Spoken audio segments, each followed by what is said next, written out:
In his statement to the press, NIC Chairman Isaac Anthony indicated that the financial relationship between NIC and Cabot St. Lucia Inc. is like all others, quote, bound to a confidentiality clause, and accordingly, the corporation is not at liberty to disclose every single detail of the loan agreement, end quote. But our first question was, how was this financial relationship started in the first place? So the question of the Cabot, in terms of how we got to find out about this, yeah, they did make an approach to us. But I will also say, in the interest of transparency, that I did find out about this, this prospective opportunity for NIC through a discussion that I would have had with the minister responsible for finance. Minister of Finance, Prime Minister Alan Shasney. And this is not unusual, the NIC chairman adds. And in fact, we do meet periodically because he's the minister responsible for the entity, where we discuss key developments, particularly strategic opportunities, and we discuss a range of issues, including development projects involving the government and potentially in the private sector. And it is in that discussion that this matter did come up. The National Insurance Corporation received a letter from Cabot subsequently requesting that they partner on the project, Anthony continues. But sources close had indicated that the property has been in receivership for a number of years, and that Ben Cowan-Dewar, Cabot's co-owner, has spent the last 3 trying to raise approximately $14 million US in order to purchase the land. And then the question, why didn't a Canadian billionaire engage Canadian banks operating on St. Lucia? I think they were really trying to raise the funding through their financial institutions. But I'm sure you may be aware of the development as it relates to Canadian banks generally being particularly now risk averse, given some of the difficulties that they have had within not just St. Lucia but the wider Caribbean. And I think from that perspective that it did encounter some challenges actually getting. I mean, sure, the obvious one would have been to approach Scotiabank, for example. But obviously, as you know, Scotiabank essentially has really pulled out of the region. So clearly they would not have provided that support. But due diligence on the NIC's part was executed, the chairman assures. I mean, even under a worst case scenario, in fact, it might even put us in a very good position because potentially we can get all this land. And NIC has actually had a policy of aggressively looking at and going out to see whether we can actually purchase lands in different areas. Once we believe that it has a potential value. And I mean, this is prime real estate property right up in the north of the island. I mean, clearly, you know, for me, certainly from the perspective of the board and the investment committee, it made quite a lot of sense. It was also disclosed that the NIC's first intention was to purchase the property. We thought that it was the land that was available for sale, and we at the investment committee went to visit the land, and as soon as we saw it, we had the valuers. We said that's property we should get, but then we saw the valuation. It's considerably, the price you paid for this thing is considerably less than the valuation. But then we recognized that there was already a commitment, and I think the chairman did say that. But for the receivers to sell to Cabot Links. So the next best thing was for us to get a piece of the pie. And that even involved a trip to Canada, says Deputy Chair Frank Myers. Given the scale of it and the perceived potential benefits to St. Lucia, we didn't just accept the people involved, the parties involved for what they were. We actually traveled to Canada at our expense. And I say that deliberately because I know how that can be misinterpreted. We traveled at our expense to Canada to see the persons in their environment, to look at what they've done, so we can understand the potential transformation that could occur to an economy like St. Lucia from having such a facility there. In Nova Scotia, we saw how the second golf course that they had built had transformed what is essentially a backwards into a very vibrant community, a very strong economy, etc.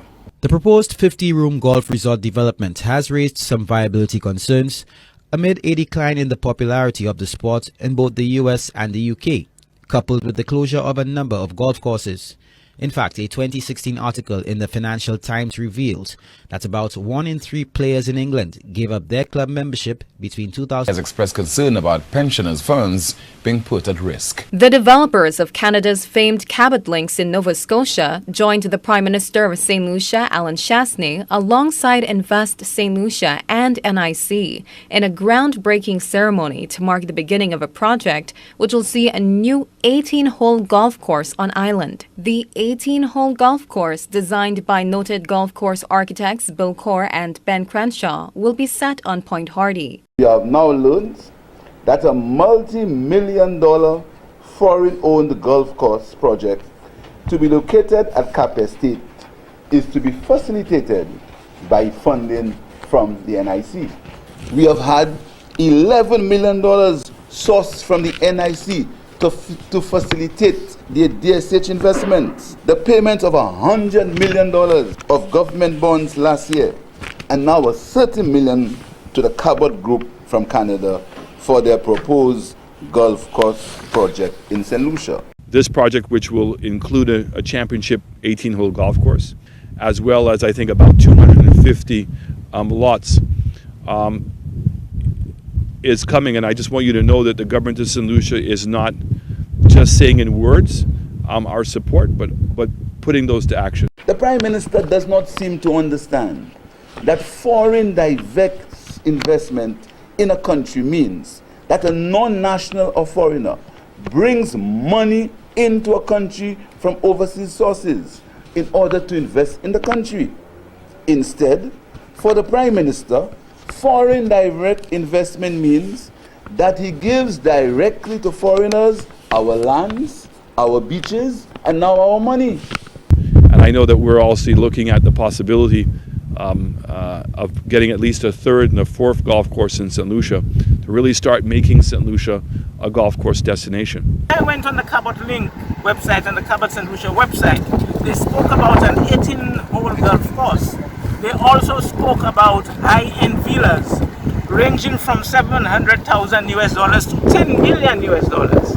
They also spoke about lots for sale, right? So they might be making the money. So you say in that particular case, the national insurance 30 million might not be lost. All I'm saying is, as well to you, as an institution who has, as part of its mission, transparency, that loan document in terms of what interest rate, how long, and in other words, you're calling for that loan document to be made transparent. It's transparent. It's for us to see because because when you see your 40 million here, when you look at the damage there, the national insurance money should not be damaging. It's the people's money. You can't take the people's money and damage the people's assets because that's. Chants of The Beach Is Mine by Barbadian soca artist Gabi echoed throughout the Casaba beach on Sunday.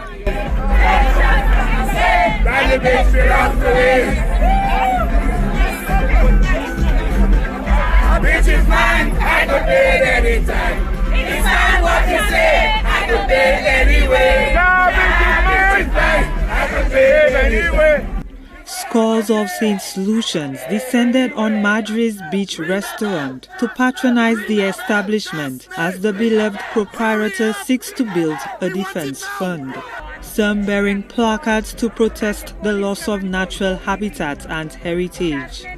Marjorie Lambert has no plans on relocating in the face of the Cabot St. Lucia golf course development in the environmentally sensitive area. Some have expressed disappointment over the government's decision to list the Queen's Chain for 75 years to investors. Dr. Stephen King has called on the government to reconsider. It's a beautiful day. I'm here to support Marjorie. You're here to support Marjorie? I'm here to say that the Queen's Chain should not be leased. I don't believe in leasing Queen's Chain. And I think the model of development, Richard, this model of development is not the right model for us. Right. So I really think that we must rethink. Others voiced objections to what they fear will be restricted access to the beach by locals.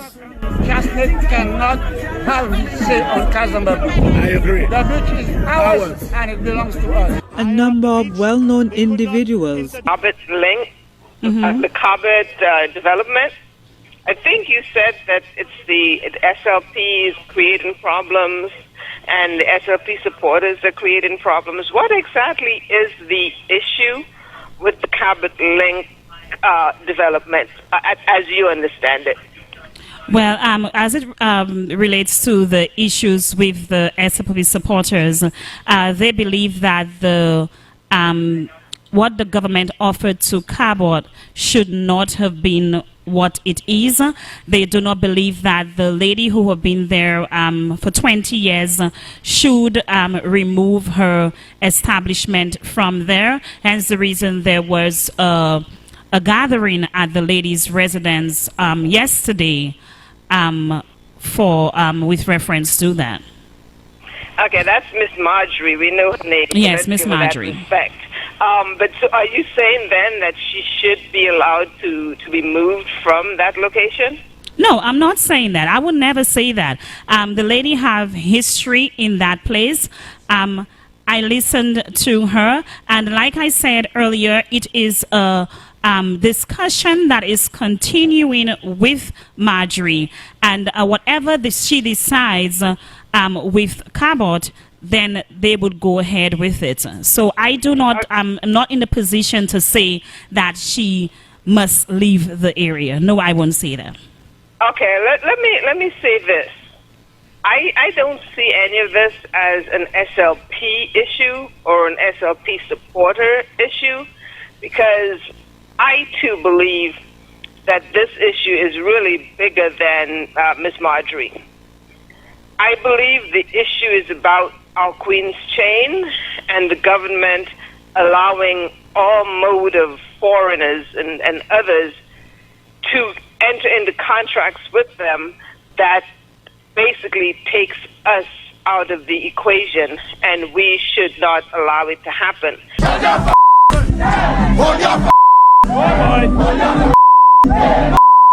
And I'm glad that you even raised the whole issue of land, because, you know, that's the other major issue that we have. Let's just say, for instance, that the developer actually purchased the property for 30 million EC dollars.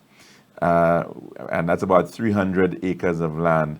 So if you do the math, you know, 43,560 square feet in an acre, it works out to be about $2.20 per square foot.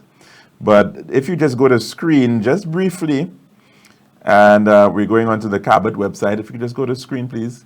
And just showing the Cabot website again, right? And you just look to the part where it says featured listings.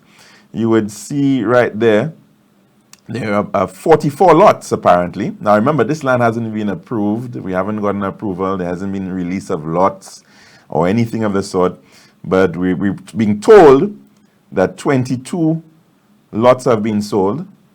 And we've been told that there are 20 lots of that first phase, right? So there are 42 lots, apparently, in this first phase. And there are 20 more to be sold. But when you look at some of these lots, let's look at just like lot 33. All right, lot 33 is going for $1 million US, and that's 10,930 square feet. So if you again just do a very quick math here, you have $1 million times 2.7, all right, divided by 10,930 square feet. So you're getting 247 EC dollars per square foot. Lord, what have we done to ourselves, man? What have we done to ourselves?